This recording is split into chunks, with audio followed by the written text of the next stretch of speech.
अस्सलाम वालेकुम दोस्तों। स्वागत है आप सभी का अल्लाह के सर्वेंट यूट्यूब चैनल में। तो आज हम देखने वाले ओजा सर कुछ बता रहे हैं पर्दे के बारे में, और बहुत सारी बातें हैं जो कुछ कुछ बता रहे हैं। तो चलिए आप और हम देखते हैं, सुनते हैं कि वो क्या बता रहे हैं। तो चलिए वीडियो शुरू करते हैं। के लिए इस्लाम से बड़ा कोई दुश्मन ही नहीं। कैपिटलिज्म का दुश्मन है इस्लाम। क्या बदनामी करते हैं उसकी। कैपिटलिज्म को अगर किसी से चिढ़ है तो इस्लाम से, बाकी उन्हें किसी से चिढ़ नहीं है। क्यों चिढ़ है भाई? औरत को पर्दे में कर दोगे, फिर फ्रांस का जो कॉस्मेटिक इंडस्ट्री है कौन खरीदेगा? जी बिल्कुल। तो फ्रांस तो बुर्के के खिलाफ बोलेगा ही। बुर्के का सबसे बड़ा मूवमेंट कहां चला? फ्रांस में। फ्रांस ने बैन लगा दिया बुर्के पे कि बुर्का नहीं पहनोगे। और फ्रांस ने क्या नारा उठाया कि अरे हमारी लिबर्टी, हम ये बुर्का तुम्हारा अरब कल्चर का है। बिल्कुल सही बात है, ये बात एकदम सही है, बुर्का अरब कल्चर का है। तो बोले अरब कल्चर की ड्रेस फ्रांस में नहीं चलेगी, क्योंकि ड्रेस किस पे डिपेंड करती है? ज्योग्राफी पे। खाना किस पे डिपेंड करता है? ज्योग्राफी पे। मौलाना नारा मियां कैसी बातें कर रहे हो? हमारा धर्म खतरे में पड़ जाएगा। बोले कहां लिखा है धर्म में? दिखाओ। दिखा ही नहीं पाए। कपड़ा और खाना धर्म का हिस्सा थोड़ी है। कपड़ा और खाना ज्योग्राफी का हिस्सा है। लेकिन सोचो उसके पीछे क्या खेल था। फ्रांस किसके लिए फेमस है? कॉस्मेटिक के लिए। अच्छा। अब अगर औरतें बुर्का पहनना शुरू कर देंगी तो कॉस्मेटिक इंडस्ट्री को धक्का लग जाएगा। कौन खरीदेगा? बिल्कुल सही। Geography, culture. सब बुर्खा ओढ़ेंगे, फिर ऑस्ट्रेलिया ने उस मुद्दे को पकड़ लिया। मेकअप को कौन देखेगा? क्या बिल्कुल सही बात है। बिल्कुल सही बात है। हिस्ट्री क्यों पढ़ना है? अब यूएई राम का मंदिर बनवा रहा है। यूएई राम मंदिर बनवा रहा है। हिंदुस्तान का मुसलमान दुखी है। ये अरबी सब भ्रष्ट हो गए हैं। काफिरों वाली हरकत। काफिर का मतलब ही नहीं पता। 95% मुसलमानों को काफिर का मतलब नहीं पता है। 95%। रामचरितमानस में लिखा काफिर का मतलब, कुरान में तो लिखा ही है, रामचरितमानस में लिखा काफिर का मतलब। सुनो उमा ते लोग अभागी, हरि त्याग भय विषय अनुरागी। ये रामचरितमानस की लाइन है। सुनो उमा ते लोग अभागी, हरि त्याग भय विषय अनुरागी। उमा, शंकर भगवान मां पार्वती से कह रहे हैं कि पार्वती जी, वो लोग दुनिया में अभागे हैं जो प्रभु का त्याग करके विषय में उलझे हुए हैं, मेटरलिज्म में उलझे हुए हैं। वही इस्लाम कह रहा है जो आफाक में गुम है वो काफिर है। जो दुनिया में गुम है, नमाज पढ़ रहे अंदर बाहर ध्यान है कि कोई जूता ना उठा ले जाए। अंदर नमाज चल रही, बाहर तुम्हारा दिमाग जूते पे है कि बड़े भैया आए रहे दुबई से लेके आए रहे एसिक्स का जूता, गलत किए, पहन आए, नहीं पहन के आना चाहिए। उसी में भूल गए कितनी रकात पढ़े नहीं पढ़े, सजदा किए कि नहीं किए, और उसी में दिमाग है। एक आदमी कह रहा है तुक्का नहीं रहा। अच्छा, और मतलब बड़ी मजेदार बात, लोग दूसरे की नमाज देखते रहते हैं।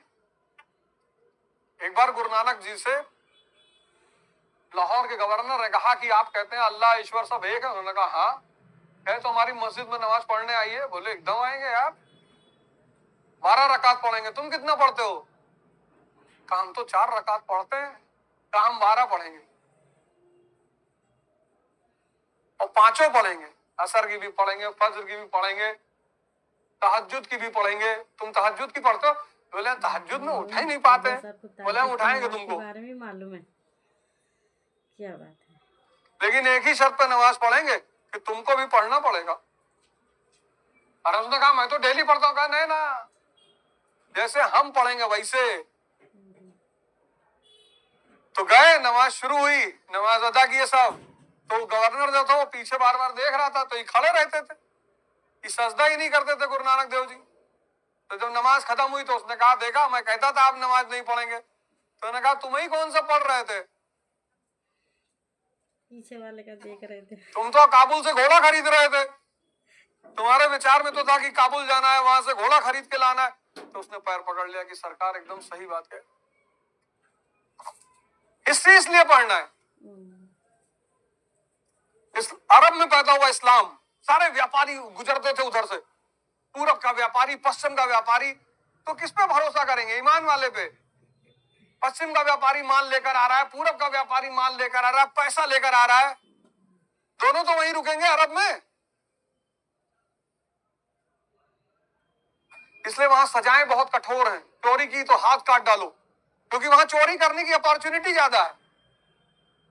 पूरब का व्यापारी हमारे जैसे गोंडा का आदमी 50 लाख रुपया लिए बैठा है, और अरबी लेकर रेगिस्तान में भाग गया, तो हम कहां ढूंढने जाएंगे उसको? तो उनको एक स्टैंडर्ड सेट करना था समाज के सामने कि चोरी मत करना। और फिर इस्लाम कहता है कि कयामत के दिन मालिक उठाएगा, तो अगर तुम्हारा कोई अंग डिस्टर्ब है तो समझ जाएगा कि तुम क्या थे। अब जिसका हाथ कटा है तो क्लियर है चोर था। तो इस्लाम ने वहां पे एक स्टैंडर्ड सेट किया कि आप आओ, पूरी दुनिया के व्यापारी आओ, आओ हमारे यहाँ, कोई दिक्कत नहीं, आपको कोई दिक्कत नहीं होगी, आपके साथ कोई परेशानी नहीं होगी, आपकी औरतें आए, आपके बच्चे आए, कोई कुछ नहीं करेगा। कितने लोग हैं इस देश में जिनको इस्लाम, हिंदुइज्म के बारे में पता है? कुछ नहीं पता है। गणेश की पूजा क्यों करते हैं? हाँ, चंदन लगाए हो, बताओ, लो चंदन लगाए यहां तक। हाँ भाई, क्यों करते हैं? अरे बैठो बैठो, कोई फायदा नहीं, बैठो बैठो बैठो, अभी तुम्हें दोबारा टाइम देंगे, बैठो। गण माने इंद्रियां, ईश माने भगवान, इंद्रियों का भगवान यानी मन, गण एश। तो जब तुम कोई काम करते हो, शुरू करते हो, तो बाधा कौन पैदा करता है? मन। तो उसकी पूजा की जाती है कि भैया काम कर ले देना, बाधा मत करना। इसीलिए गणेश जी को विघ्नहर्ता कहा जाता है।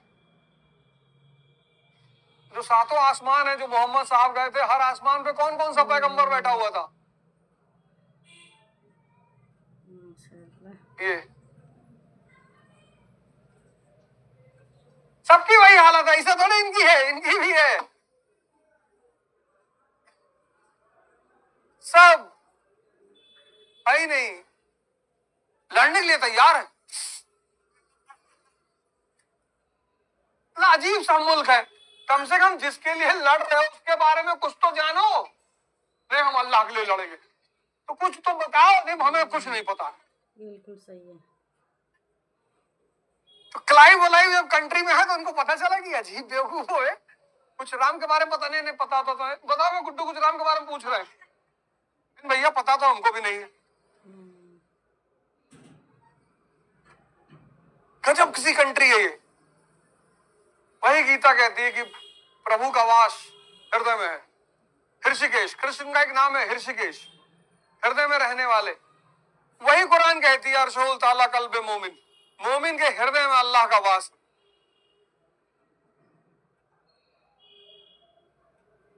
झगड़ा करने के लिए तैयार है।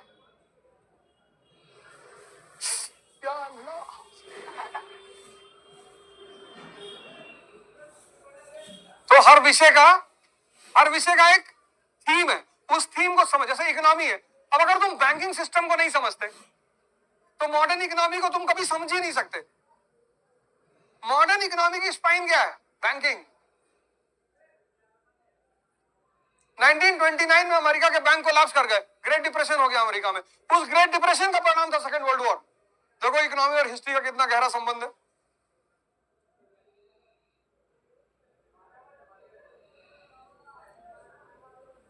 तो दोस्तों, पर्दा जो था वो इसके लिए थे कि विरोध कर रहे थे कि मेकअप कहाँ दिखेगा उनका बिकेगा कैसे, ये वजह थी जो पर्दे का खिलाफ थे जो। तो और दूसरी बात है कि ये जो ओझा सर है, इनको कितना सारा नॉलेज है, कितना ही जानकारी रखते हैं। कि मेराज पे जो आप सल्लल्लाहु अलैहि वसल्लम गए थे उस बारे में भी ये जानते हैं। और जो अल्लाह की इबादत करते हैं वो कहीं किधर देखता नहीं, अल्लाह के तरफ लो लगाता है। तो ये भी उन्होंने क्लियर किया है, थोड़ा आगे पीछे कुछ। तो ये मुझे तो अच्छा लगा, ये सब जानकारी मिली। तो आपको कैसा लगा कमेंट करके कमेंट करके बताइएगा, लाइक कीजिएगा। और चलिए चलते हैं, नए वीडियो के साथ मिलेंगे। तो चलिए, अस्सलाम वालेकुम, अल्लाह हाफिज़।